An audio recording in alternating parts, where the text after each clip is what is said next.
विशाल sir के study YouTube channel पर। आज बच्चों बात करेंगे क्लास 10 की कुछ ऐसी चीजों पर जो कि बोर्ड एग्जाम में आपके प्रीवियस ईयर क्वेश्चंस सॉल्व होगा। सबसे पहले हम इसमें देखेंगे एक एक नंबर में कौन कौन से क्वेश्चन हमसे पूछते हैं। हालांकि जो पैटर्न है पिछली बार से आपको ये पता होगा कि 20 नंबर का आपका ऑब्जेक्टिव क्वेश्चन आना है और 30 नंबर प्रैक्टिकल होते हैं और 50 नंबर रिटन का क्वेश्चन आता है। तो ये प्रकाश में जो फिजिक्स का जो टॉपिक है उसमें आपको दो ही टॉपिक से मात्र क्वेश्चन पूछे जाएंगे। एक तो ऑप्टिक्स का मतलब प्रकाशिकी है, एक आपका मैग्नेटिज्म आएगा। तो आज हम जो चर्चा करेंगे सिर्फ एक टॉपिक की बात करेंगे, वो होगा आपका प्रकाशिकी। प्रकाशिकी में इससे क्वेश्चन क्या पूछ लिया, ऐसे मान लीजिए आपसे ये पूछ लिया कि प्रकाश होता क्या है, प्रकाश किसे कहते हैं, व्हाट इज अ लाइट, प्रकाश किसे कहते हैं। तो प्रकाश ये एक नंबर का प्रश्न है, प्रकाश किसे कहते हैं। तो प्रकाश जो होता है, प्रकाश एक प्रकार की ऊर्जा होती है, प्रकाश एक प्रकार की ऊर्जा है जो हमारे दृष्टि ज्ञान को जागृत करती है। तो ये हमारा हो गया प्रकाश। तो light is a types of energy होती है। प्रकाश एक प्रकार की क्या है, ऊर्जा है। Light is a types of energy जिसके हम किसी वस्तु को हम बड़ी आसानी से देख सकते हैं। उसके बाद इसमें क्वेश्चन बच्चों पूछता है कि जैसे मान लीजिए कि अवतल या आपतित किरण, तो इसमें काफी क्वेश्चंस आपको देखने को मिल जाएंगे। यही एक बात समझ लीजिएगा, तो इससे काफी क्वेश्चंस आपको देखने को मिलेगा। तो जरा देखिए ये क्या ले लिया हमने, यहां से एक रेज हमने ले लिया और इस पे ये आपका प्रकाशित तल है, या हाँ प्रकाशित तल ही मान लीजिए, प्रकाशित तल। और प्रकाशित तल में यहां से एक रेज हमने डाला इस पर, और इस किरण को कहते हैं इंसिडेंट रेज, इंसिडेंट रेज या आपतित किरण इसको हिंदी में कहते हैं, आपतित किरण। उसके बाद यहां एक मीडियम मान लेते हैं जो हमारा ये माध्यम है, ये हमारा कैसा माध्यम है, सघन माध्यम है। ये पहला प्रश्न हो गया, आपका दूसरा प्रश्न है, ये सघन है और सघन को क्या कहते हैं, डेंसर मीडियम कहते हैं, अर्थात डी इसको लिख सकते हैं। ये आपका विरल माध्यम है, विरल माध्यम, ये आपका रेयर मीडियम हो गया। तो जब कोई प्रकाशित किरण सघन माध्यम से विरल माध्यम की ओर जाती है तो अपने अभिलंब से दूर हट जाती है। तो ये आपका नॉर्मल हो गया, मतलब अभिलंब इसको बोल देते हैं, ये आपका अभिलंब हो गया। तो यहाँ पर बनने वाला एंगल क्या हो गया, आपका आई हो गया, और यहाँ पर बनने वाला एंगल क्या हो गया, आर हो गया। तो ये प्रकाशित किरण जब यहां से चलना शुरू की तो अपने प्रकाशित तल पर पहुंचकर अपने मार्ग से विचलित हो गई, और इसको कह दिए कौन सा, इसको कह दिए आपतित किरण। तो आपतित किरण अलग से कोई किरण नहीं है, डायरेक्टली मतलब किसी भी स्रोत से जब हमें किरणें जो मिलती हैं उसे हम कहते हैं क्या, आपतित किरण। और यही किरण यहां से टकराने के पश्चात दूसरे माध्यम में जब प्रवेश कर जाती हैं अपने मार्ग से विचलित हो जाती हैं। विचलित होने का मतलब या तो नॉर्मल की तरफ आ जाएगी या नॉर्मल से दूर हट जाएगी, वही होता है आपका विचलन। तो यहां से एक नंबर क्वेश्चन यहां बन जाता है आपका कि अपवर्तन किसे कहते हैं। तो प्रकाश का अपवर्तन एक ऐसी प्रक्रिया है कि जब हम एक प्रकार के प्रकाश किरण को आपतित तल पर डालते हैं तो प्रकाश किरण का एक माध्यम से दूसरे माध्यम में जाकर अपने मार्ग से विचलित हो जाने की प्रक्रिया क्या होती है, आपकी अपवर्तन होता है। फिर से सुन लीजिए, अपवर्तन एक ऐसी प्रक्रिया है जब कोई प्रकाश किरण एक माध्यम से दूसरे माध्यम में प्रवेश करती है और अपने मार्ग से हो जाती है विचलित, उसे क्या कहते हैं, प्रकाश का अपवर्तन कहते हैं। अच्छा, एक तो हो गया आपका अपवर्तन, ये भी एक नंबर में क्वेश्चन जो है कई बार पूछा गया, अपवर्तन क्या होता है। उसके बाद यहां जो कोण बना, इस कोण को कहते हैं आपतन कोण, इस कोण को बच्चों क्या कहते हैं, आपतन कोण। और ये जो आपका कोण बना इसको कहते हैं कौन सा कोण, अपवर्तन। तो चीजें यहां से हम समझते हैं। अब एक नंबर में पूछा गया है कि आपतन कोण क्या होता है। आपतन कोण कुछ अलग से नहीं, अभिलंब और आपतित किरण बिल्कुल इसी डिफिनेशन। अभिलंब और आपतित किरण के मध्य जो कोण बनता है बना कोण क्या कहलाता है? आपतन कोण कहलाता है।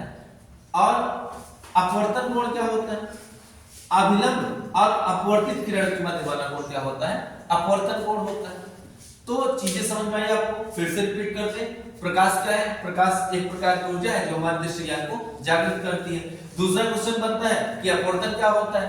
अपवर्तन एक ऐसी प्रक्रिया है जब कोई प्रकाश की किरण एक माध्यम से दूसरे माध्यम में प्रवेश करती है तो अपने मार्ग से विचलित हो जाती है, इसे अपवर्तन कहते हैं। फिर क्या होता है? फिर आपका अपवर्तन हो गया। फिर आप जान लीजिए कि ये दो माध्यम है, एक सघन माध्यम, दूसरा माध्यम आपका विरल माध्यम है। तो एक सघन माध्यम हो गया, एक विरल माध्यम हो गया। जब कोई प्रकाश की किरण सघन माध्यम से विरल माध्यम में प्रवेश करती है, जिसे नियम का अपवर्तन का नियम, इसी में बहुत क्वेश्चन बनते हैं। लॉ ऑफ इंसिडेंट, अपवर्तन का नियम। तो अपवर्तन के नियम में बच्चों नंबर 1 में हम ये कह सकते हैं कि जब कोई प्रकाश किरण सघन माध्यम से विरल माध्यम में प्रवेश करती है तो अभिलंब से दूर हट जाती है। इसे हम क्या कहते हैं? पहला नियम कहते थे। दूसरे में ये आप कह सकते हैं कि जब कोई प्रकाश किरण, इसको हम कोई माध्यम मान लेते हैं, ये मीडियम हमारा जो है वो विरल हो जाए, ये विरल हो जाए और ये हमारा सघन माध्यम हो जाए। जब कोई प्रकाश किरण विरल से सघन में जाती है तो अभिलंब की ओर झुक जाती है, अर्थात इसी की ओर मुड़ जाएगी इस तरीके से। तो ये सपोज दैट मान लिया आर, ये मान लीजिए आई हो गया। तो इसको दूसरा नियम हो गया कि जब कोई प्रकाश किरण सघन माध्यम से विरल माध्यम में जाती है तो अभिलंब से दूर हट जाती है, और जब कोई प्रकाश किरण विरल माध्यम से सघन माध्यम की ओर जाती है तो अभिलंब की ओर झुक जाती है। यहां भी वही चीज है, इसको अलग से कोई एंगल नहीं कहेंगे। ये आपका अपवर्तन कोण हो गया, ये आपका अपवर्तन कोण हो गया, और ये आपका आपतन कोण, आपतन कोण, और ये आपका हो गया अपवर्तन। तो इतनी चीजें आई समझ में। तो इस बात का ध्यान देना कि जब कोई प्रकाश की किरण सघन माध्यम से विरल माध्यम की में जाती है तो होता क्या है? अभिलंब से दूर हट जाती है, और जब विरल से सघन की ओर जाती है तो अभिलंब की तरफ झुक जाती है।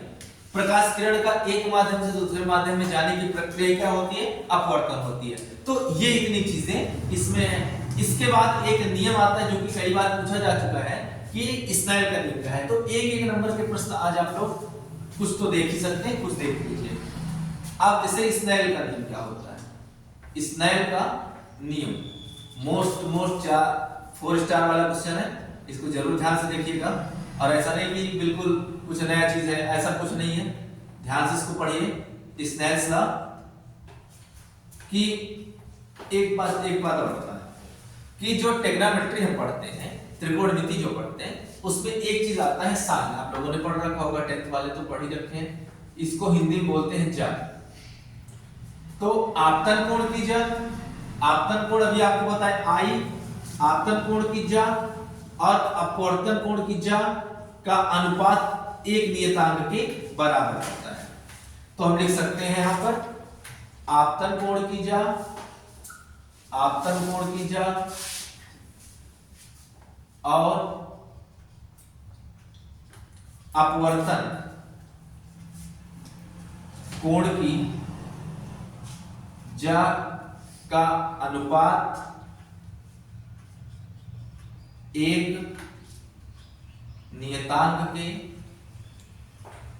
बराबर होता है।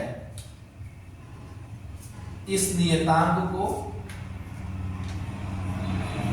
अपवर्तनांक कहते हैं, रिफ्रैक्टिव इंडेक्स अपवर्तनांक कहते हैं।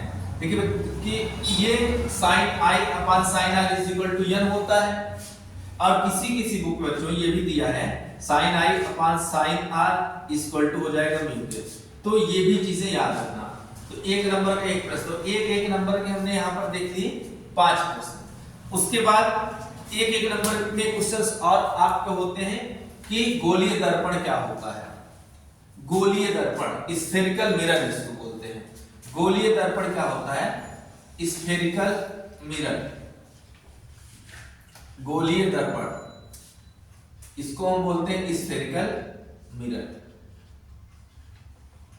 गोली दर्पण जो होता है किसी खोखले गोले का कटा हुआ भाग होता है जो जिसके एक पृष्ठ पर कलई की गई होती है। एक पृष्ठ पर कलई करने का मतलब क्या है? एक पृष्ठ पर कलई करने का मतलब लेड ऑक्साइड की एक तरफ से लेप लगाई गई होती है। आप लोग इसको देखे भी होंगे घरों में। हम अगर पूछा जाए कि हम जो सुबह सुबह उठ के अपने ये भयानक रूप से जो शक्ल अपना देखते हैं वो किस में देखते हैं? शीशे में देखते हैं, कांच में देखते हैं? तो किस में देखते हैं? कांच दर्पण में देखते हैं, शीशे में देखते हैं। तो बहुत से लोग कहते हैं कि शीशा लाओ शीशा लाओ। तो शीशा तो बेसिकली नहीं होता, ये क्या होता है? दर्पण होता है। अब शीशा में क्या होगा? आर पार चीजें हमको दिखाई पड़ती हैं ना, ये चीजें आर पार दिखाई पड़ती हैं तो वो शीशा होता है। और जिसमें आर पार नहीं दिखाई पड़ती, जरूरत हो तो आज घर में जाना और घर की चीजें प्रयोग करने के लिए देख लेना। एक कांच शीशा लेना घर का जो दर्पण, उसको तोड़ देना। जब तोड़े जाओगे जब वो टूटेगा तो मम्मी ऊपर से तोड़ेंगी तो ये समझ में आ जाएगा। तो बोल देना कि प्रैक्टिकल कर रहे हैं, तो तुम्हारा जो प्रैक्टिकल होगा वो साल है। ठीक है, तो देखते हैं फिर कि गोली दर्पण खोखले गोले का कटा हुआ भाग होता है, इससे एक पृष्ठ पर कलई की गई होती है। कलई का मतलब उस पर लेप लगाया गया होता है। और ये भी जो होते हैं ये प्रकार समझो कि ये हम जैसे बीचों बीच में काट दिए। अब होता क्या है कि एक भाग, ये भी दो टाइप के होते हैं, ये दो टाइप के होते हैं।